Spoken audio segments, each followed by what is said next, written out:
focus.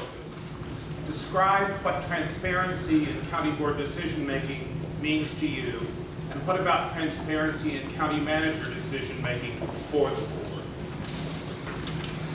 In 90 seconds or less. 1 minute or less. Transparency is a word that I don't really use. I think that what is meant by it is having a concept and a principle when you make a decision.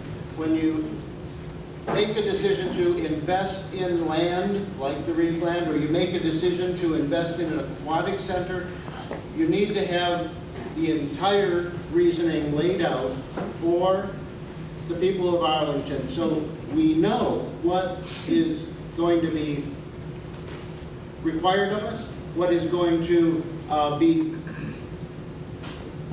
required of us in the future, and what is the aim 20 years down the road, who is going to use these assets that we have. That to me is transparency, but it is more than transparency. As far as the county manager's decision making, well, I don't have enough time to address that. Maybe we'll get another question. Thank you for asking this one for us. I think transparency in the immediate means more information and more available information. I too support Terry's push. I'm glad he's behind it to the 72-hour rule. The county board should not be making decisions on things that the public has not had time to hear about and to learn about.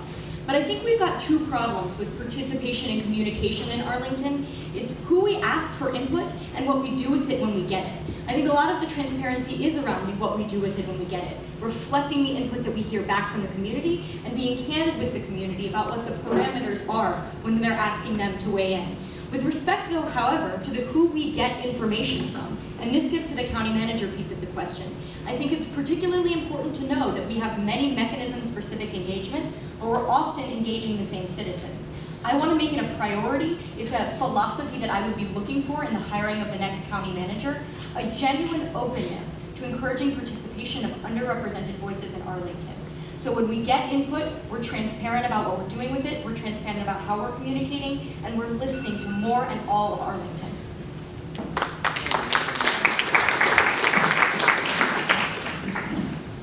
I think the first thing I would say is that the county manager works for the county board, so it is our responsibility as county board members to make sure that we're giving clear direction of what the expectations we have for our employees.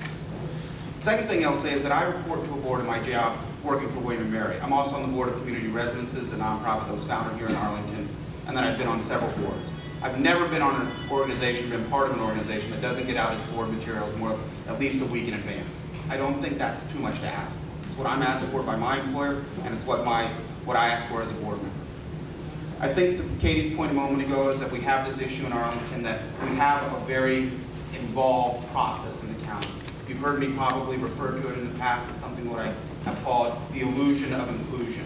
If you have enough meetings, you can say that you've had a process, but it doesn't matter if the people don't feel like, that process doesn't matter if the people don't feel like that they've had a voice. And I think the one way that you limit voices is by not giving people adequate time to speak, to respond, and have a thoughtful dialogue. So that's my thoughts on that. Thanks.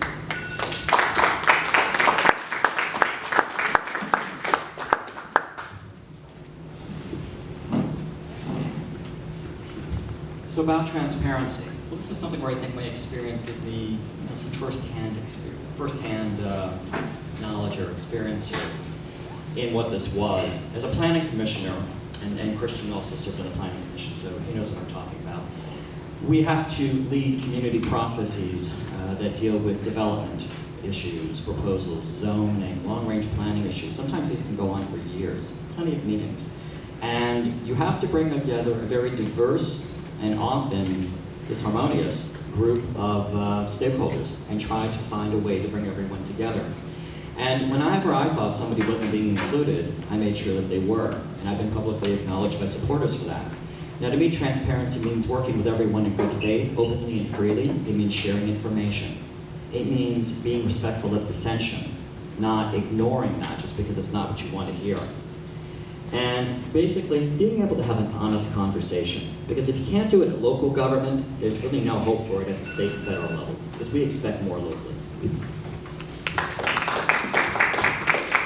As I mentioned in the opening, I support the 72-hour rule, but I'd like to take a step back for a minute, because that is really the lowest level that we should be striving for. The ability to be transparent, to be able to look at things a few days in advance, that's a low bar.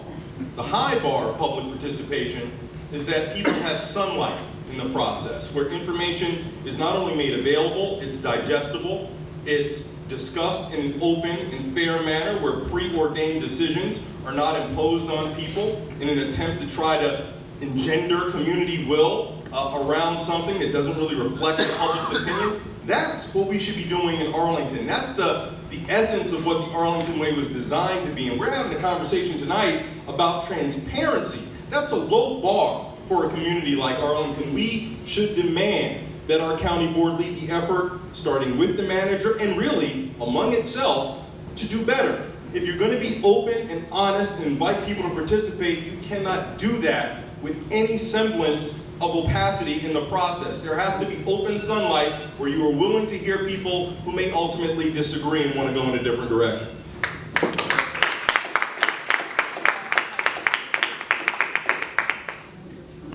I'm going to